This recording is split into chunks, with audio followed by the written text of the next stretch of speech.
Gun battles raged in various parts of Kabul as rebel forces stormed into the Afghan capital and took firm control of the city. The presidential palace is in rival Mujahideen hands. We appeal to all forces involved in the conflict, namely the armed forces, our Mujahideen brothers, so that they shall refrain from any kind of confrontation and not lose their patience. With the hardline rebel leader Gulbuddin Hekmatyar rejecting the agreement to transfer power to opposition hands, the threat of an attack on Kabul by his forces still hangs over the capital.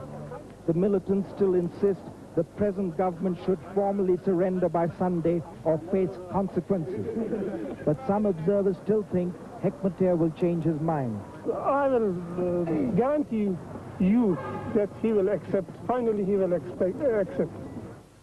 Among the guerrillas who've entered Kabul, Ahmad Shah Massoud's group is the most dominant, and there's speculation that he's as much interested in stalling his rival Hekmatyar's progress as in taking charge himself. It's doubtful if opponents of the accord have the ability to capture Kabul on their own, but they do have the potential to disrupt the peace process, and not until they've been placated can there be lasting peace in Afghanistan. Ashish Rai, CNN, Kabul. Next on CNN Headline. There are reports of heavy casualties among the combatants supporting either the guerrilla commander Ahmed Shah Massoud or the leader of the Hezbi Islami movement, Gulbuddin Hekmatyar. The Massoud forces appear to be more numerous and hold more areas. Despite the fighting, plans are still going ahead to install a transitional council in Kabul on Monday. Fighters loyal to Ahmed Shah Massoud driving off an attack from their fiercest rivals, the Hezbi Islami. They've been enemies for 12 years. Now they're fighting for the greatest prize, control of the capital city. Massoud's men and their allies are getting the better of it so far. They secured the presidential palace this morning after a fierce battle with Hezbi Islami. It epitomizes everything they despised about the old order. Hatred of the regime was the only thing that tied the competing groups of Mujahideen together. Now both Massoud and Hezbi Islami's leader, Gulbuddin Hekmatyar, believe that power is within their grasp, but it can only be seized at the other's expense. Less than 24 hours after the Mujahideen took Kabul, the worst nightmares of its people have come true. The city's split along political and ethnic lines, and this fighting can only get worse. Civilians are caught in the crossfire. A slum to the east of Kabul was attacked by Hezbi Islami. Either they were targeting the residents because they support Massoud, or their fire was inaccurate. In their panic, they tried to get to somewhere that was safe. In the end, all they found was a place to put the dead.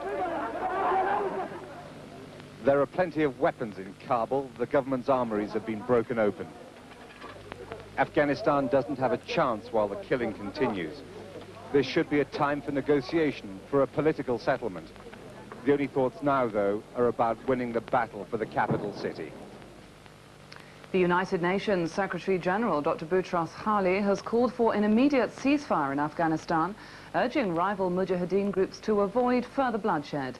He was speaking before leaving Pakistan, where intense discussions among guerrilla groups are continuing. In Peshawar, Professor Mojaddedi, the head of Afghanistan's Transitional Council, has warned guerrillas in Kabul not to oppose him. Those who want to oppose this government, they have to come down and accept the leadership. Otherwise, maybe the people will be punished. Professor Mojaddedi said he and the Commission would go to Kabul as soon as possible. Darkness has delayed their departure. The hardline leader, Gulbuddin Hekmatyar, who's threatened to join the council, refused to join the council, has threatened to shoot down any plane flying to Kabul. Pakistan has said it hopes the Commission of Afghan guerrilla forces, led by Ahmed Shah Massoud, will prevail in Kabul. The statement is being interpreted as a withdrawal of support for their long-time ally, Gulbuddin Hekmatyar, who's fighting against Massoud's forces for control of the city. This Mr. Hekmatyar's obvious ambition and his insistence on a fight to the finish that is most galling to his allies and colleagues, and is deeply distressing to the Afghans here who are shocked by this violence in Kabul. Some Pakistani religious leaders and some Mujahideen are still trying to bring Mr. Hekmatyar on board. But Some moderate leaders who've always been at daggers drawn with Mr. Hekmatyar are now vehemently critical, making any possibility of cooperation seem remote if and when this violence stops. Sibgatullah Mojaddedi has set off from the Mujahideen base in Peshawar this morning in a convoy of 100 vehicles. Their 150-mile journey across the Khyber Pass to the Afghan capital is expected to take at least 12 hours. But there are doubts whether they'll get through. Key routes into Kabul are controlled by the hardline Hezb-e-Islami guerrillas who are opposed to the council. And they've warned they'll stop the convoy reaching the city. There's been vicious fighting in the center of Kabul for a second day. Every trace of the euphoria which followed the fall of the city to the Mujahideen has disappeared. It was supposed to be a holy war to expel an infidel government. The infidels were forgotten almost as soon as they capitulated. Machine guns are mounted on the mosques, and two groups of Muslim fundamentalists are fighting each other for the right to make Afghanistan an Islamic Republic. The coalition led by Ahmed Shah Massoud, which supports the interim government, has the initiative. Massoud's men took this position, which overlooks the whole of Kabul late last night after heavy fighting. They've also taken a number of guns, which they're using against the Hezb-e-Islami positions over there. They are anti-aircraft guns, which have been lowered so they can be fired at the men who used to control them. The guns have been pounding Hezb-e-Islami all day. The Afghan Air Force is supporting the interim government. Airstrikes were one of the most effective tactics the old regime had against the Mujahideen. Today the Air Force bombed Hezb-e-Islami with some accuracy. Innocent people are caught in the middle of all this. Their homes and their lives are being destroyed. In Kabul there's a choice. You can run away or fend for yourself. Casualties are coming in under fire to the Red Cross Hospital. Too much of the shelling here has been directed at residential areas. It kills ordinary people. This Hezbi commander said they'd fight until the Pashtuns regained power. He said there was no place for the ethnic minorities who are on the other side. His men are besieging the fortress which held the key to Kabul for more than 1,000 years.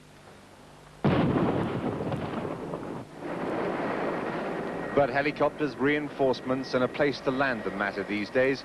Massoud's men have it all. Kabul airport is in their hands. Fresh fighters are being flown in from his strongholds in the north. Hezb-e-Islami controls southern Afghanistan, but it can't do anything like this. They cursed Gulbuddin Hekmatyar, the leader of Hezb-e-Islami. They said his men forced them out of their homes. I've heard explosions from what I can only presume are heavy artillery or tanks. As well as that, there's a certain amount of firing into the air going on from the Mujahideen. Tracer shells have been going up into the air again, and they've been letting off flares. But the people in the center of the town are fighting at the moment, of that I'm certain. What scope is there for the political leadership establishing itself in Kabul? I think it's really going to be extremely difficult for them. There was a false alarm this evening saying that they were up. There was some talk that the plane was turned back. It's going to be very, very hard for them when they do arrive here, I think, because of the way that the fighting's gone in the last couple of days. The people, particularly on the Hezb-e-Islami side, are very important in this. They're looking on this, I think, as a fight for the rights of their ethnic group, the Pashtuns. And while they think that their group is being done down by the other side, they're going to be very reluctant to stop fighting. This, after all, is the opportunity for power which they've been working for 12 years. The best chance of peace is the war weariness of ordinary people. Hezb-e-Islami is still shelling the southern suburbs of Kabul. It's indiscriminate fire, and it's terrorizing the people who get caught in it.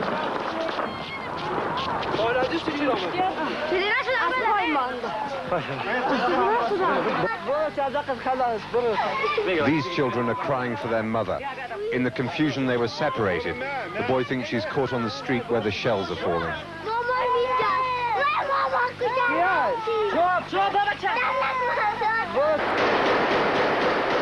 The fighting hasn't stopped, even though every group that's doing it will be represented in the transitional government. Guerrillas from Hezb-e-Islami want to dominate the new republic, even though most of them have been forced out of Kabul. They're within range and they still have some fight left in them.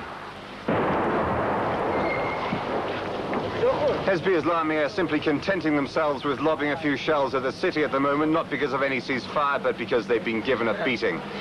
We just visited their front lines about half a mile from here, and they're in an ugly, aggressive mood. One of them wanted to shoot us, but he was restrained by his colleagues.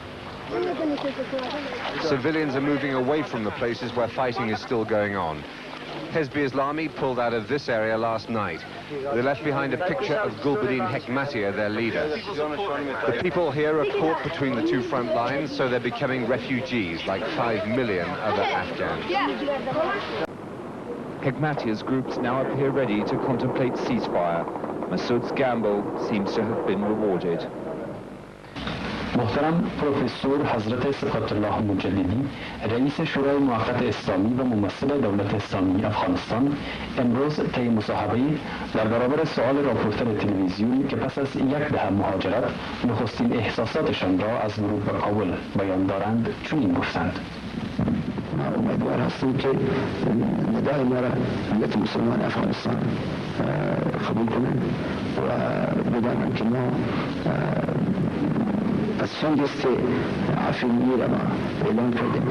کسانی که مرتکب بعضی سهو و خطا و جرایم شده بودن اگر امروز ندامت میکشند و رجوع میکنند و تسلیم میشوند، کسانی که مخالفت میکنند تسلیم میشوند به همین دولت اسلامی و حکومت اسلامیشان، البته اونا در عفو من شامل خواهد بودند و ما امیدوار هستیم که این بعضی اختلافات و بعضی آشوبگری هایی که در کابل رخ داد از طرف بعضی برادران ما ازشان توقع نداشتیم.